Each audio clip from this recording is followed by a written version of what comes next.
चला दोस्तारा हो, मी आलो आज भुजिंग खायसाठी आपले संतोष भाईचे दुकानात. कारण त्यांनी नवीन दुकान ओपन केलं आहे. नवेपाडा स्टॉपचे बाजूलाच आहे. यो त्यांचा भाईलोक बॅनर त्यांचं मस्त दुकान, कारण की नवीन ओपन केलं आहे तर नवीनच दिसतं मस्त. तर मी आज आलो तो भुजिंग खायसाठी.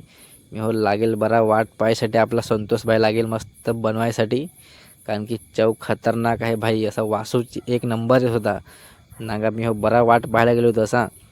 हे नागा त्यांच्या दुकानाचा मस्त आजूबाजूचा व्ह्यू जबरदस्त आहे ना. तुमची भुजिंग तुम्ही या ना खा. पब्लिक आपले मानव दिली पिशवी, तसा मी हो लगेच निघालो पिशवी घेऊन ना, कारण की मानव फार चवाली ती. मी हो बरा खुश होतो. लगेच ठेवली मी हो पिशवी गाडीला न लगेच चलो असा डायलॉग मारला एक आपले आलू घरा. पिशवी खोलली ना, एक पीस घेऊन पहिला टेस्ट करायसाठी. तर एक नंबर असे म्हणजे टेस्ट लागला ना भाई, जबरदस्त टेस्ट. तर तुम्ही पण या ना, भुजिंग घ्या ना, मस्त खान पहा ना, टेस्ट नागा तुम्ही एकदा. चला एक tata, number. Bye bye, good night भाई लोक. तुम्ही